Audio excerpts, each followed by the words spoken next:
Hello and welcome to the Agatha Christie in Devon podcast. I'm Matt Newbury. And I'm Sophie Pearce.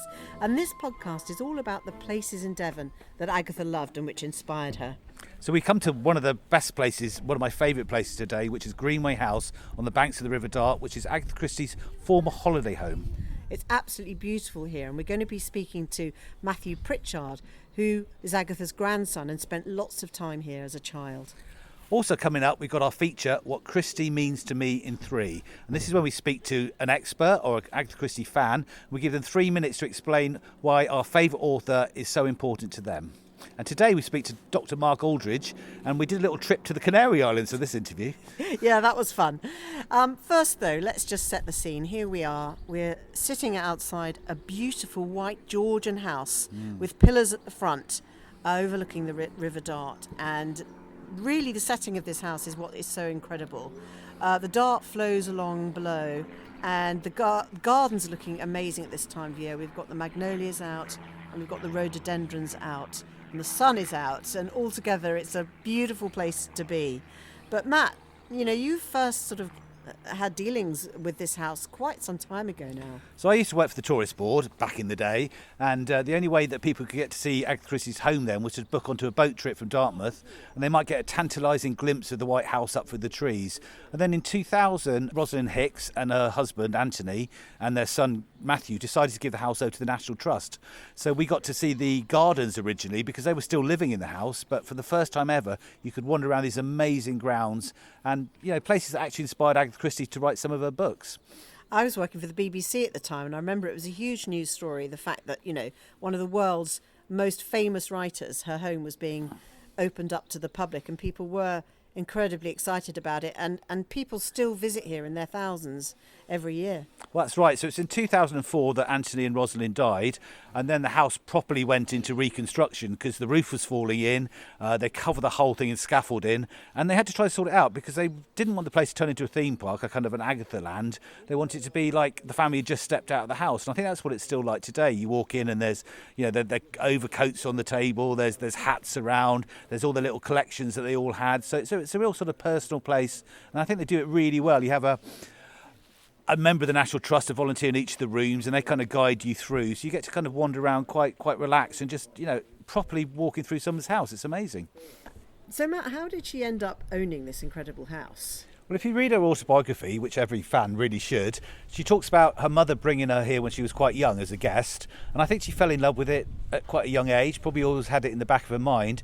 Then in 1938 she noticed it was for sale. She'd done quite well with some of the sales of her books, so she thought, I'll buy this as a holiday home. And it became, of course, the inspiration for several settings in her novels, and we're going to go into the house very shortly, but first, shall we just go and have a little look around the gardens and look at some of these places that ended up being in her novels? I'll show you the way. So we're walking down through the gardens, down towards the river, and they're looking beautiful. The garlic is smelling very pungent at the moment, and I can see cherry blossom out on the trees and the sun glinting on the river. So we're following paths that are going to take us down to the Battery to start with, and then down to the boathouse, which is right on the waterfront. It's a really, really special place. Well, we've made it down to the Battery, which is the most extraordinary building right on the banks of the river. It's like sitting on top of a castle. We've got crenellations and a couple of cannons as well. Obviously an ancient place of defence, but this was the inspiration for a scene in one of Agatha's books. Yeah, so famously Agatha never wrote when she was at Greenway. It's very much about relaxing with her family, but she used Greenway as a setting for 2 of her books, and one of them was 5 Little Pigs. And there's a character called Amyas Crail who's a painter, and he was down painting on this very battery when he ends up getting poisoned, and it's his very last painting. And interestingly, Agatha went on a date with a boy called Amyas when she was much younger. She talks about it in her biography. And I don't know how well that date went if she ended up killing him in one of her books in later life. Exactly. Okay, so we're going down to the steps of the boathouse, and the boathouse is on 2 floors. So the upper floor is a picnic area, so the family would have come down here quite a lot to have picnics. And then we're going in the ground floor here and have a little look what you can see in here, Sophie. Wow, this is amazing. So we've got quite a dark room with a pool with steps going down, and this was basically a sort of very fashionable thing to do in the 18th century, to have a plunge pool. Yeah, like so cold water immersion, which is fashionable again now, was very popular then. So you would come down, plunge yourself in the water, and it would sort out all your ailments. So we're just coming into what they call the saloon entrance of the boathouse, which is the upper floor, which is essentially a lovely little sitting room with wooden floors and tables and chairs and a little fireplace all overlooking the Dart with a lovely balcony. But this was another place that inspired Agatha, wasn't it? Yeah, so she wrote a book called Dead Man's Folly, and she changed the name of Greenway House to Naz House in that. And there's a big garden party taking place in that. And as part of the garden party, someone has planned a murder mystery hunt around the gardens. And Poirot's invited down, and they come down to the boathouse, and there's supposed to be a young girl pretending to be a dead body. But when they get down here, there's a real dead body. So, anybody that talks about Agatha Christie being cosy crime, she actually killed children in her books. So that's a bit sinister, isn't it? I suppose it's just a wonderful sign of her imagination, really, that these places could inspire her to come up with these extraordinary plots. Yeah, exactly. So Dead Man's Folly was also the last episode of Poirot, starring David Suchet, to ever be filmed, and it's filmed at Greenway as well. So the final shot is at the front door of Greenway with him coming out, and that was the final episode of Agatha Christie's Poirot.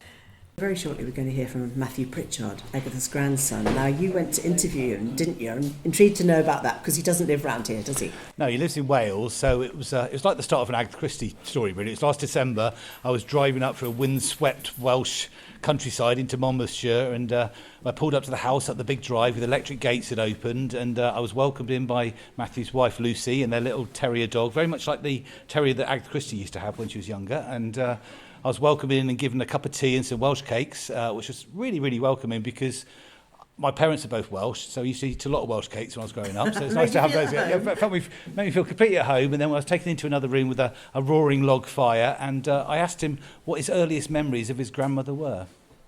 My grandmother was a very protective mother and grandmother. She spent a lot of time with us just after the Second World War. I mean, my father was killed in 1944. It hit my mother like a bomb, and she was very dependent, I think, on my grandmother and, in a different way, me. And every summer we used to go down to Greenway, and we used to go in this old Commer estate car, which was half wood and half metal as far as I could see. Every morning I used to knock on my grandmother's door and go into her bedroom. By the way, I used to call her Nima, which I shall do throughout this podcast because it's shorter than referring to my grandmother all the time. And I used to go in the early mornings, and we used to play with my two pet elephants, who were sort of red with blue ears. And my grandmother used to make up stories about them and all this kind of thing. And we stopped at Wells Cathedral on the way home one day, and I must drop the elephants. Anyway, they couldn't be found. We searched Wells Cathedral up and down, we searched Greenway up and down, we searched home up and down, because that's where we were going. But the real point about the story is that some months after this took place, Nima wrote me a letter saying she was very sorry that we weren't able to find Flut and Butt, which is what they were called. But she had a message from them which said that they'd found a new home and they were very happy, and I wasn't to worry. She was in Iraq at the time. That showed the depths she had of feelings for other people. I then virtually forgot about Flut and Butt. I had an Australian koala bear, as far as I remember, which took their place. But this was the kind of relationship I had with her. And when I was at Greenway, I used to go down in the afternoons after lunch to the boathouse, and we used to watch the pleasure steamers come up the Dart.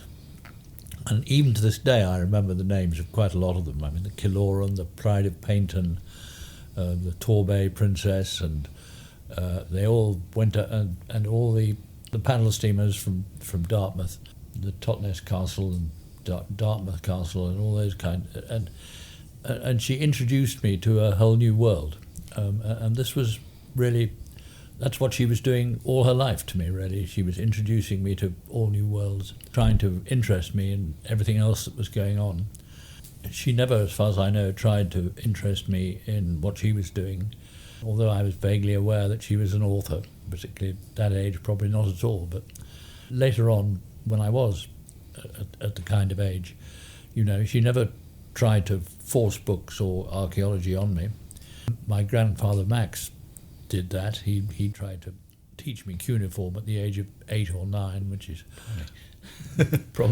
probably more ambitious than most. Yes. But we had a very happy time down in Devon. I think my mother was very relieved to be there, where there were other people around, and she could forget this terrible tragedy that had occurred to her and the family. Not forget, but at least put it aside for a bit, and while Nimar took over. Where did the name Nimar come from? Did you invent that, or was it her idea? I think it was a rather feeble attempt at grandma. That makes sense. You said that you were loosely aware that she was a writer, but when did you sort of first realise quite how famous she was? Well, I suppose, fast forward my life for a bit. I was sort of 7 or 8. I went to a boarding prep school called Elstree, which is still in existence, actually. It's near Newbury. Right.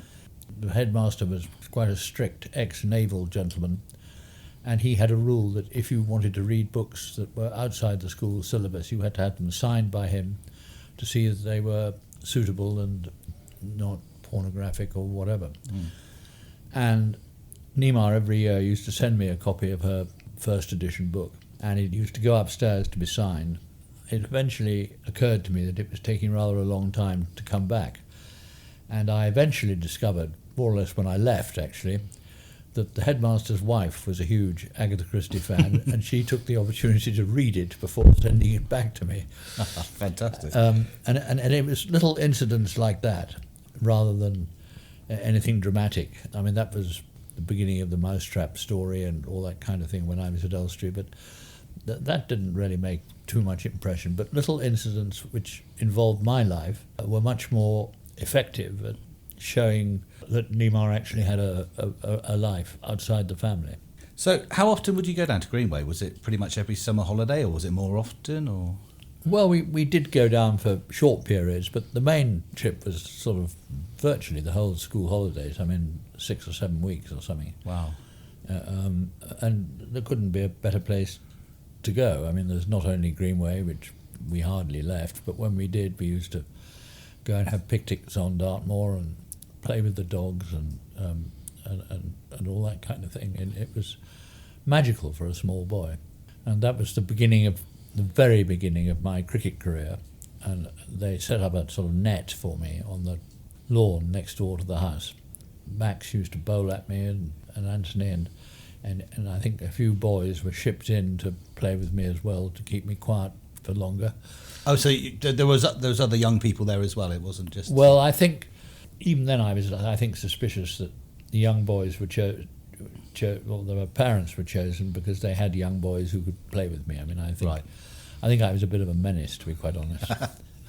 So what was your day like at Greenway from waking up in the morning, and how would it progress? Would you have breakfast together? And we'd have breakfast together. We had staff. We had one fellow I remember who worked for us called Gowler, who was a magician. I mean, he was a member of the Magic Circle, and he gave us a show one night, which was very impressive, particularly for small boys. And he had a wife who cooked, and so Nimar didn't have to do the cooking, and we had sort of 3 meals a day there. We didn't go out much. So we had, my session with Nimar in her bedroom in the morning, and then I used to go off and get dressed and come down, and I was obviously involved with lunch, but dinner was too late for me. But one thing I was allowed to do before I went to bed was to ring the gong for other guests to appear for dinner. Oh, brilliant. The gong is, I think, still there at the foot of the stairs. That was my last daily duty. But, being a small boy, my regime had to be very well, when 2 o'clock struck, I was saying to Nimar, now come on, it's time we went down to the boathouse. And 11 o'clock in the morning, that was the time the cricket started and all this kind of thing. I think I was As I say, I think I was a bit of a menace, actually. So you told me before, but you used to go swimming with your grandmother sometimes, Yes. didn't you? Yeah. Well, we used to go. We used to drive to Broadsands, and we used to walk between Broadsands and Elbury. Elbury, yeah. Oh, obviously, Nima could swim in Elbury, but it's not so suitable for boys of my age. No. I mean, it was a bit better when I got a bit bigger, but.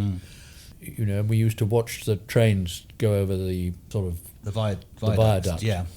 You know, which were going to Churston, which I knew from meeting people who came down from London to see us. Yeah. And it was close, you know. We hardly ever went to Goodrington or anywhere in Torquay, although those places were much more familiar to Nima. Yeah. Food-wise, I just want to go back to this because famously your grandmother, well, she didn't used to drink, but she'd drink a pint of cream. Did you ever try that yourself?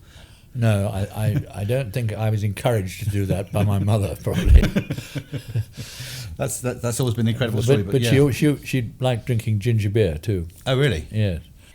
Matthew Pritchard, Agatha's grandson, and we'll be hearing a little more from him later. But in the meantime, we've actually come into the house and we're in the dining room, a beautiful, elegant room. And this would have been the scene of all the family dinner parties and gatherings with Agatha at the head of the table. Yeah, you can actually imagine Agatha being here drinking those pints of cream he talked about, or maybe a ginger beer.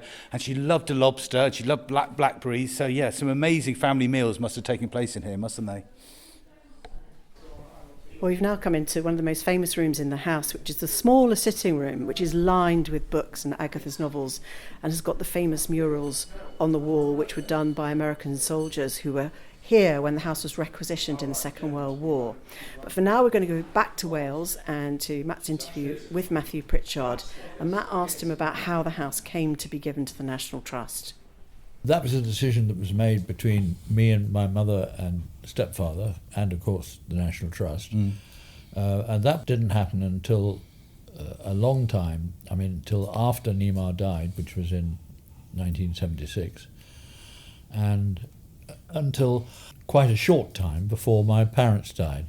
To start, it was done in 2 stages. So they lived there for a while, didn't they? They lived there for a while, and they lived more in the house after Nima died, but before Nima died they lived in the Ferry Cottage, which is on the river, a charming little walk down the river bank. I loved it at Ferry Cottage, and I owned it for a short time after my parents died, but I never found the time to go and visit it properly, added to which I had children of my own. But to answer your original question, I think the family realised, I had a big house in Wales, so I was never going to live at Greenway. My parents were getting elderly. I was an only child. There wasn't an easy way out for what we wanted to do with Greenway, so we canvassed a number of organisations, all the usual ones, so to speak, and the National Trust seemed to provide the best alternative. So they did it in 2 stages. We gave them the grounds and the farm behind it to start with, and it wasn't until after my mother and stepfather died, which they did the same year, that the National Trust took over the whole property. But they were allowed to do certain repairs to the house, which was almost literally falling down. The roof was in a dreadful state, and the National Trust spent an awful lot of money on the house. And when you wander around the house now, when you have time to go back there, does every room have memories to you? Is it? The answer to that question is yes. I could walk you around it with my eyes shut, obviously, but some had more than others. The what is called the library, which had a frieze on the top of the walls, which was based on the time the Americans who had the property during the war, Nima had to move out. And it has all sorts of fairly vivid representations of where the American flotilla that was based at Greenway went. And that also has a number of Agatha Christie books. And and we always used to assemble there before meals. The dining room for obvious reasons, and the drawing room because that's the room we went to after the evening meal. And when I was old enough to enjoy these, Nima used to sometimes read an edition of her latest publication, which was fascinating because we were all made to guess at various stages. and we all obligingly got it wrong, except my mother, who always got it right. You know, Nemo always used to sit in the same chair, which I've tried to insist to the National Trust they keep where it always used to be, but they're not very receptive to that kind of thing these days. But the National Trust had a wonderful estate manager called Robin Brown to start with, who organised the rebuilding and everything of Greenway. And I decided at an early stage that I'd prefer to give them certainly the vast proportion of the furniture that was there, because that would make it feel more like you walking into a house in which a family had actually lived, rather than in inverted commas, converted museum, which wasn't my idea for Greenway ever. So I'm not sure whether my family took this decision with entirely good heart, but we all agreed in the end, and that's why Greenway still to this day holds, has all the family portraits, the bad portraits, and portions of the various collections of things that my grandparents used to collect, like silver and Tunbridge ware and all that kind of thing. And I think, almost everybody who says, "Oh, I've just been to Greenway, how wonderful it is," and how wonderful it is, you just feel you're stepping into somebody else's life. And that was our idea, and I'm happy that it's been successful. One more thing about the refurbishment. Obviously, in order to do all the rebuilding that had to be done, the National Trust had to put scaffolding around the building, and it was completely encased in scaffolding. And that was the only period of sort of 2 or 3 years when I felt miserable when I went back to Greenway, because I felt it was poor in the ground, it wanted people in it. And when, we had sort of a big opening and everybody came from the local district and everybody was very kind and all that kind of thing. But the reason I really felt better after that was that people were flooding through the house again. And that made sense of our decision to actually give Greenway to the public. Absolutely. And I went there not so long ago, and there was a chap playing the piano. Did your grandmother ever play the piano when you were staying there? Oh yes. Yeah. She was a pianiste manquée, so to speak. She couldn't do it because she was so shy. She couldn't even do it when there were members of the family in the room. But I used to sort of sit outside and listen to her, and she had all sorts of music in the sort of seat of the piano. She loved music, and indeed in later life she took some trouble very subtly to introduce me to music and concerts and opera in particular, which I retain a love for, which is 100% due to her. And when she was on her big sort of trip around the world in 1924, she constantly played the piano on board ship, which was, I think, a godsend to the... Oh, really? I don't know how she managed that with all the people, but I think the fact that she didn't know them probably made quite a bit of difference. I don't say she was a grade A pianist, but she was approaching it. So I've always wondered, famously, you were given the rights of the Mousetrap as a birthday present. At the time, did you appreciate that, or did you were hoping for a train set or something else? Well, I think I got a train set. Oh, you got one? But to start with, I didn't know anything about it. It was put into trust for me. Oh, okay, right. I always imagined on your birthday you'd be having some cake and you've got to play. Well, somebody probably did that, but it didn't really mean much to me. No. And I don't remember any incident of that kind taking place. But I do remember. I remember shortly after the Mousetrap. I don't think I went to the opening night. In fact, I know I didn't go to the opening night, but I went soon after. And throughout the Mousetrap's 70 years, I have constantly taken people, school friends and family members. I remember taking the then Secretary General of the Arts Council of England, of which I was a member. I went with my children, and we took his, a guy called Luke Rittner. The thing I remember about it is that it wasn't a coincidence that the Mousetrap was on for 70 years, because I never remember going when it was less than half to 3/4 full.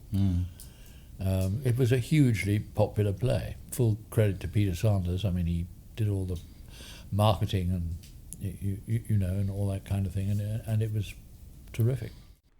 So we're finishing off the episode with our feature, What Agatha Christie Means to Me, in 3.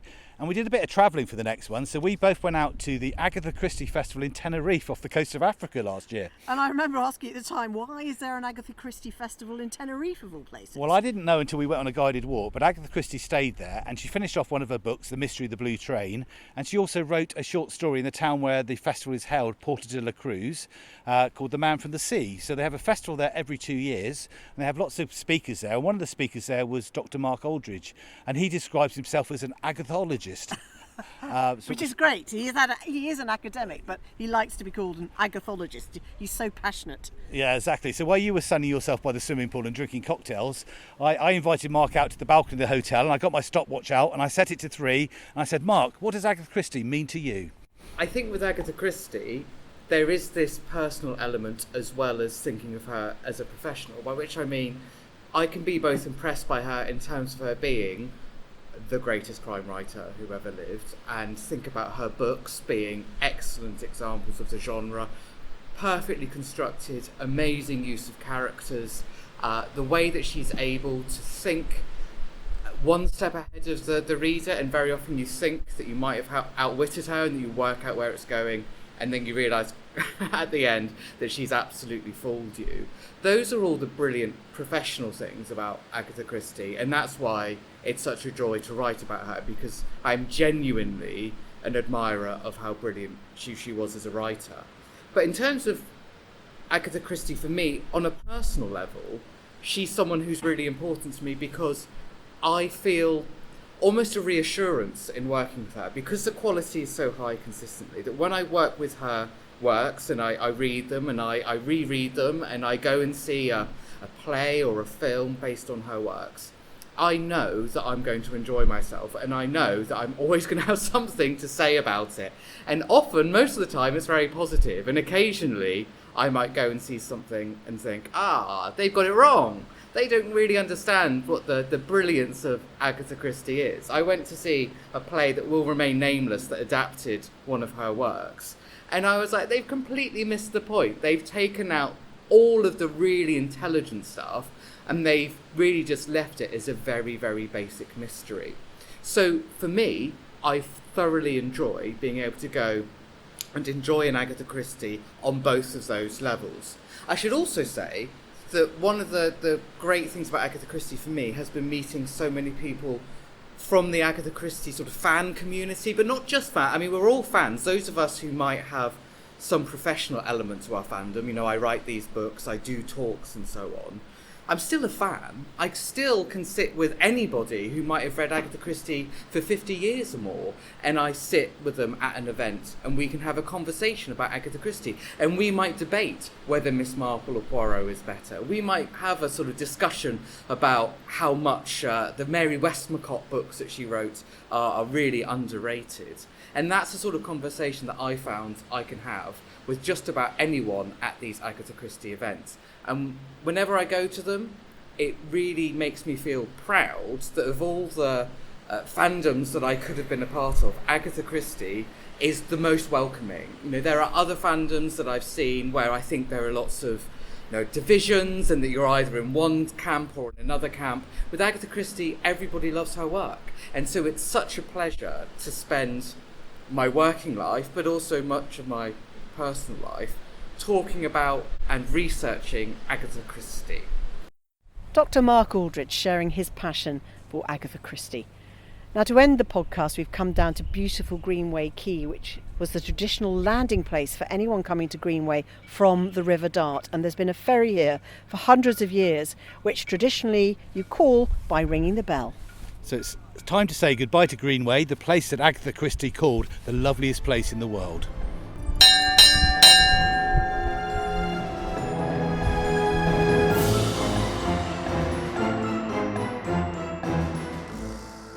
This podcast was recorded on location in Devon, England in April 2024 and is brought to you by the Agatha Christie Festival. It was funded by Torbay's Local Heritage Grant Scheme. This is a collaboration between Torbay Council, Torbay Culture and the English Riviera UNESCO Global Geopark, with investment from the National Lottery Heritage Fund. Thanks to our guests, Matthew Pritchard and Dr Mark Aldridge. Original music and design is by Rob Hoskins at Design by Hoskins. Why not join us at the Agatha Christie Festival every September on the English Riviera? Visit www.agathachristiefestival.com.